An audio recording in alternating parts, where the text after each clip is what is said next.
வணக்கம் மாணவ செல்வங்களே. இன்றைக்கி நம்ம பார்க்க இருக்கிற தலைப்பு என்னன்னு சொல்லி பார்த்தீங்கன்னா, இயல் 6 நிகழ்கலை. அதாவது உரைநடை உலகத்தில் நம்ம இன்றைக்கி பார்க்க போகிறது இயல் 6ல் நிகழ்கலை பார்க்க போகிறோம். நிகழ்கலைகள். சரி, இப்போது நம்ம நுழைவு முன் பார்த்துடலாம். கண்ணுக்கு காட்சியையும் சிந்தைக்கு கருத்தினையும் தருவன, கருத்துடன் கலைத்திறனை நோக்காக கொண்டு கால வெள்ளத்தை கடந்து நிற்பன. ஆடல், பாடல், இசை, நடிப்பு, ஒப்பனை, உரையாடல் வழியாக மக்களை மகிழ்வடைய செய்வன. சமூக பண்பாட்டு தளத்தின் கருத்து கருவூலமாக விளங்குவன. நுட்பமான உணர்வுகளின் உறைவிடமாக இருப்பன. அவை யாவை? அவைதாம் மக்கள் பண்பாட்டின் பதிவுகளான நிகழ்கலைகள்.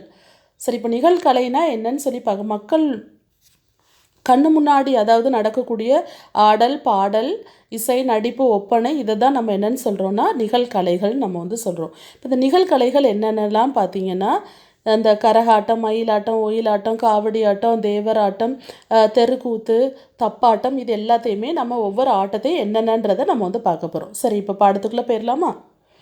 நிகழ்கலை சிற்றூர் மக்களின் வாழ்வியல் நிகழ்வுகளை பிரித்து பார்க்க இயலா கூறுகளாக திகழ்பவை நிகழ்கலைகள். அப்போ நிகழ்கலைகள்னால் என்னன்னு சொல்லியிருக்காங்க? சிற்றூர் மக்களின் வாழ்வியல் நிகழ்வுகளின் பிரித்து பார்க்க இயலாத கூறுகளாக திகழ்பவை நிகழ்கலைகள். இவை மக்களுக்கு மகிழ்ச்சி எனும் கனியை கொடுத்து கவலையை போக்குகின்றன. சமுதாய நிகழ்வுகளின் ஆவணங்களாகவும் செய்திகளை தரும் ஊடகங்களாகவும் திகழ்கின்றன. பழந்தமிழ் மக்களின் கலை, அழகியல், புதுமை ஆகியவற்றின் எச்சங்களை அறிவதற்கு தற்காலத்தில் நிகழ்த்தப்படும் கலைகள் துணை செய்கின்றன. சரி, இப்போ நம்ம முதல்ல என்னன்னு பார்த்துருவோம். கரகாட்டம். கரகாட்டம்னா என்னன்னு சொல்லி பார்த்தீங்கன்னா, தலையில் கரகம்ன்ற ஒரு பானை வைத்து கொண்டு அதை அலங்காரம் செஞ்சு ஆடுறது கரகாட்டம். பன்னெடுங்காலமாக மக்களால் விரும்பப்படும் மரபார்ந்த கலைகளில் ஒன்றே கரகாட்டம். கரகம் எனும் பித்தளை செம்பையோ சிறிய குடத்தையோ தலையில் வைத்து தாளத்திற்கு ஏற்ப ஆடுவது கரகாட்டம். இந்த நடனம் கரகம் கும்பாட்டம் என்று அழைக்கப்படுகிறது. மாணவர்களே, இதில் நிறைய 1 மார்க் கொஸ்டின்ஸ் வரும். நான் சொல்லும்போது அதை கொஞ்சம் அண்டர்லைன் பண்ணி நீங்கள் என்ன செஞ்சுக்கோங்க, படிச்சுக்கோங்க. சரியாம்மா? கரக செம்பின் அடிப்பாகத்தை உட்புறமாக தட்டி, அதாவது நம்ம தலையில் வைக்கும்போது அது அந்த குடத்தோட உள்பக்கம் நம்ம தலைக்கு உள்பக்கமாக அது தள்ளி இருக்கும். அதை தான் என்ன சொல்லியிருக்கிறாங்க? கரக செம்பின் அடிப்பாகத்தை உட்புறமாக தட்டி ஆடுபவரின் தலையில் நன்கு படும்படி செய்கின்றனர். தலையில் செம்பு நிற்கும் அளவு எடை ஏற்றுவதற்கு செம்பில் மணலையோ பச்சரிசியையோ நிரப்புகின்றனர். இப்போது அதில் என்ன வைக்காங்கன்னா, வெயிட்டுக்காக, அதாவது எடைக்காக கல் வைக்கிறாங்க. சரியா? கண்ணாடியாலும் பூக்களாலும் அழகூட்டிய கரக கூட்டி நடுவில் கிளி பொம்மை பொருத்திய மூங்கில் குச்சியை செருகி வைத்து ஆடுகின்றனர். இதற்கு நையாண்டி மேல இசையும் நாகஸ்வரம், தவில், பம்பை போன்ற இசைக்கருவிகளும் இசைக்கப்படுகின்றன.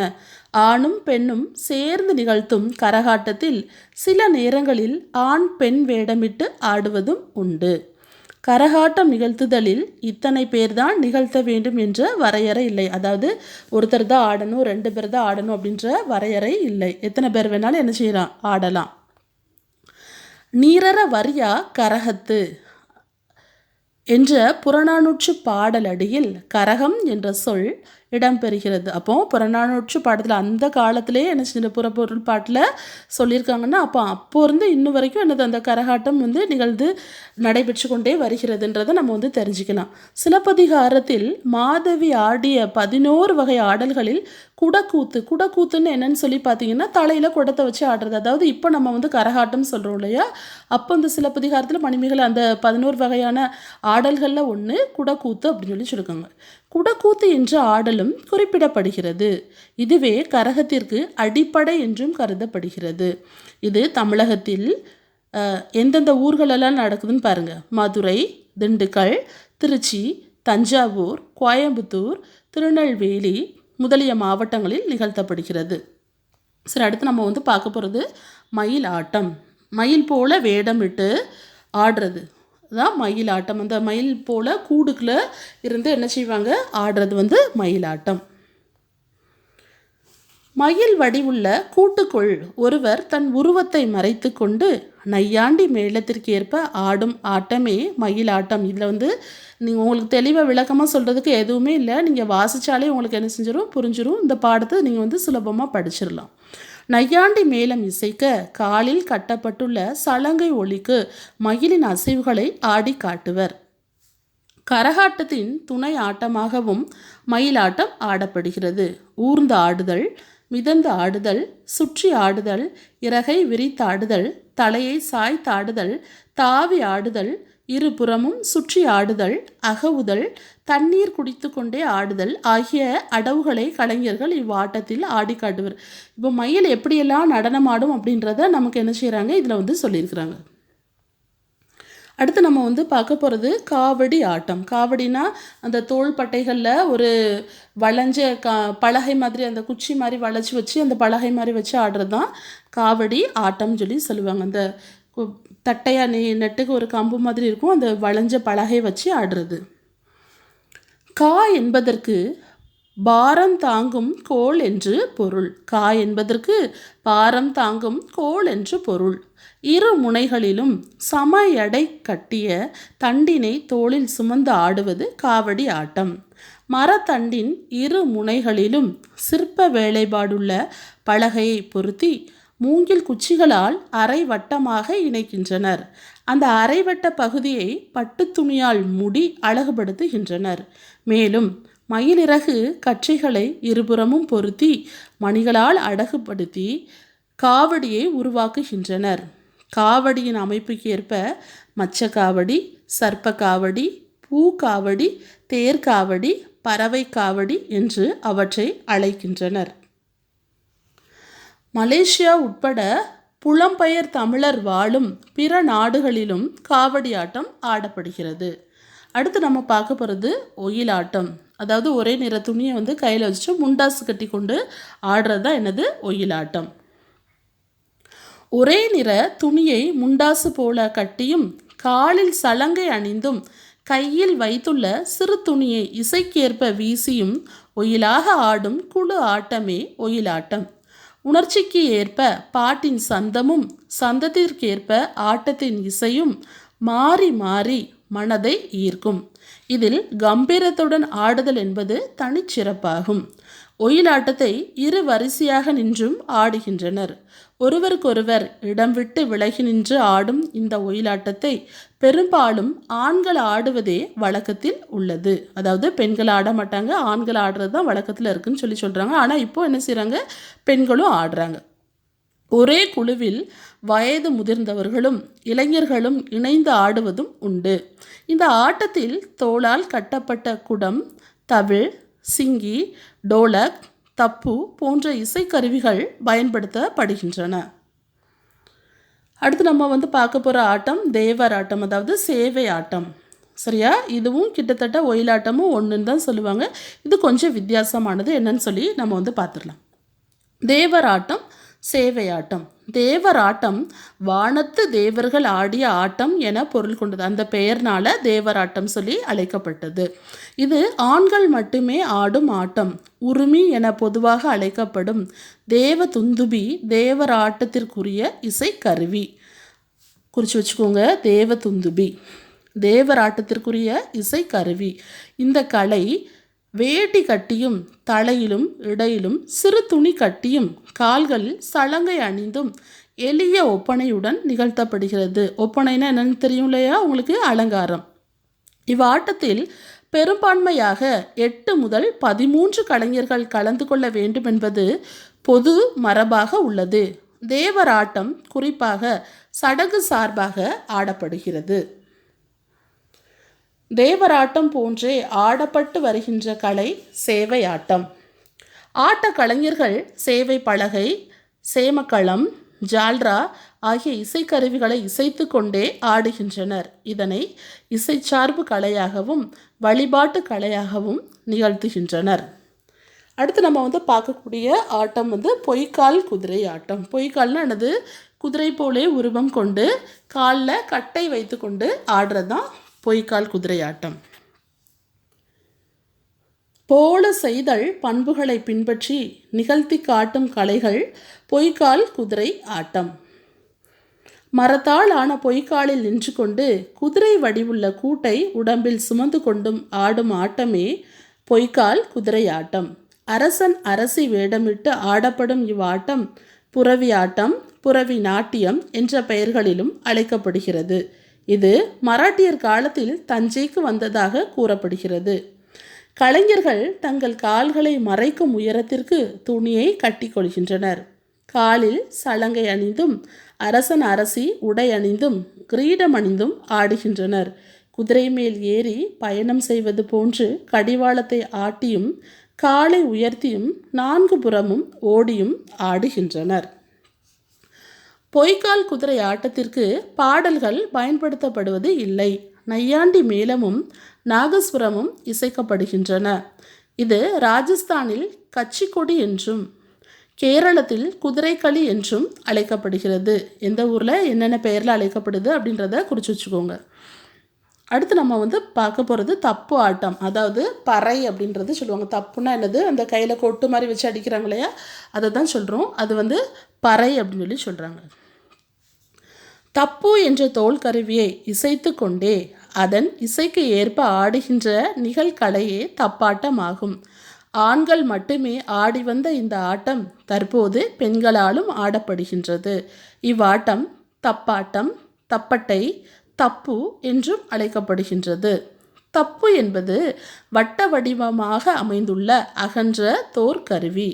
கோயில் திருவிழா, திருமணம், இறப்பு, விழிப்புணர்வு முகாம், விளம்பர நிகழ்ச்சி ஆகியவற்றில் தப்பாட்டம் ஆடப்படுகின்றது. தப் தப் என்ற ஒலிப்பதால் அந்த ஒளியின் அடியாக தப்பு என பெயர் பெற்றதென கூறப்படுகிறது.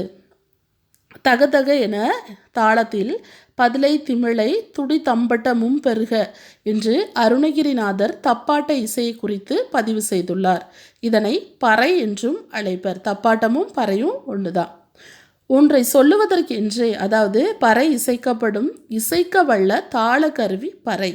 தொல்காப்பியம் குறிப்பிடும் கருப்பொருள்களில் ஒன்றாக பறை இடம்பெறுகிறது. மேலும் பறையாடல் பற்றிய செய்திகள் இலக்கியங்களிலும் காணப்படுகின்றன. தப்பாட்டம் நிகழ்த்தப்படும் சூழலுக்கு ஏற்ப அதன் இசைப்பு முறைகளும் ஆட்ட முறைகளும் வேறுபடுகின்றன. வட்டமாக ஆடுதல், 2 வரிசையாக எதிரெதிர் திசையில் நின்று ஆடுதல், அனைவரும் நேர் வரிசையில் நின்று ஆடுதல், குதித்து குதித்து ஆடுதல், உட்கார்ந்து எழுதல், நடையாட்டம் ஆகிய ஆட்டக்கூறுகளை இன்றைய கலைஞர்களிடம் காண முடிகின்றது. தப்பாட்டத்தில் கலைஞர்கள் குழுவாக பங்கேற்கின்றனர். அடுத்தது புலி ஆட்டம். புலி ஆட்டம் அதாவது உடம்புல புலி வேடமிட்டு ஆடக்கூடிய ஆட்டம் புலி ஆட்டம்னு அழைக்கப்பட்டுச்சு. தமிழ் மக்களின் வீரத்தை சொல்லும் கலையாக திகழ்வது புலி ஆட்டம் ஆகும். பாட்டும் வசனமும் இல்லாத ஆட்டங்களில் புலி ஆட்டமும் ஒன்று.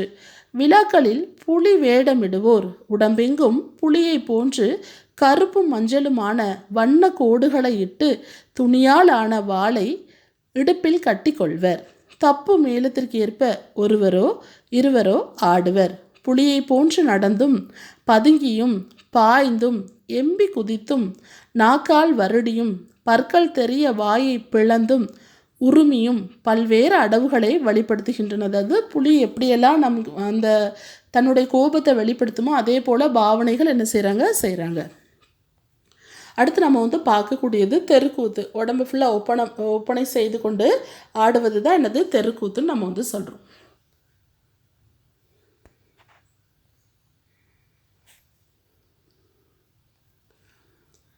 நாட்டுப்புற மக்களால் நிகழ்த்தப்பட்டு வரும் கலையே தெருக்கூத்து. இப்பெயர் அது நிகழ்த்தப்பட்ட இடத்தை அடிப்படையாக கொண்டு அமைந்தது. கூத்து இசையுடன் கூடிய உடல் அசைவியக்கத்துடன் தொடர்புடையது. திறந்த வெளியை ஆடுகளமாக்கி ஆடை அணி ஒப்பனைகளுடன் இது வெளிப்படுத்தப்படுகிறது. களத்து மேடுகளில் நிகழ்த்தப்பட்ட தெருக்கூத்து தெரு சந்திப்புகளில் நிகழ்த்தப்படுகிறது. பின்னர் கோவில் சார்ந்த கலையாகவும் ஆக்கப்பட்டது. இதில் ஒரு கதையை இசை, வசனம், ஆடல், பாடல், மெய்ப்பாடு ஆகியவற்றை ஒருங்கிணைத்து வழங்குவர். திரௌபதி அம்மன் வழிபாட்டின் ஒரு பகுதியாகவும் இது இருக்கிறது. யார் இவர்?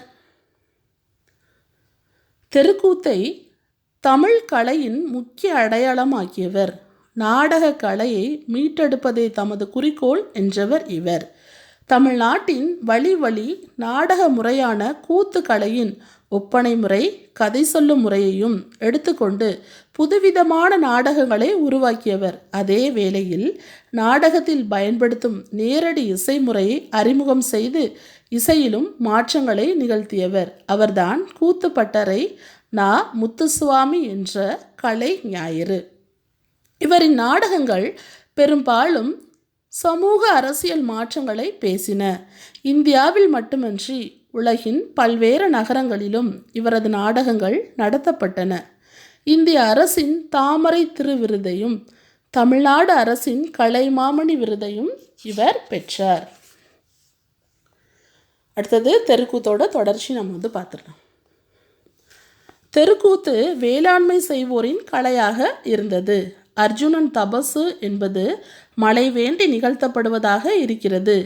கூத்து கலைஞர், கூத்தை கற்றுக் கொடுப்பவர் ஆகியோரின் அடிப்படையிலும் காலம், இடம் போன்றவற்றின் அடிப்படையிலும் கூத்து நிகழ்த்தப்படுவதில் சிறு சிறு மாறுபாடுகள் உள்ளன.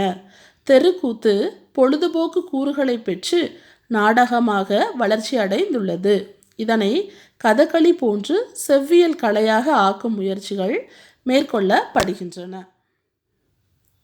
தோற்பாவை கூத்து தோளாலான உருவங்களை செஞ்சு அதை திரைக்கு பின்னாடி இருந்து அங்கேயும் இங்கேயும் நம்ம அசைக்கிறது தான் என்னது தோற்பாவை கூத்துன்னு சொல்கிறோம். தோளில் செய்த வெட்டு வரைபடங்களை விளக்கின் ஒளி ஊடுருவும் திரைச்சீலையில் பொருத்தி கதைக்கேற்ப மேலும் கீழும் பக்கவாட்டிலும் அசைத்து காட்டி உரையாடியும் பாடியும் காட்டுவது தோற்பாவை கூத்து. தோளால் ஆன பாவையை கொண்டு நிகழ்த்தும் கலை ஆதலால் தோற்பாவை எனும் பெயர் பெற்றது. இதில் இசை, ஓவியம், நடனம், நாடகம், பல குரலில் பேசுதல் ஆகியவை இணைந்துள்ளன. கூத்து நிகழ்த்தும் திரைச்சீலையின் நீளம், அகலம் ஆகியன பாவையின் அமைப்பையும் எண்ணிக்கையையும் பொறுத்து வேறுபடுகின்றன.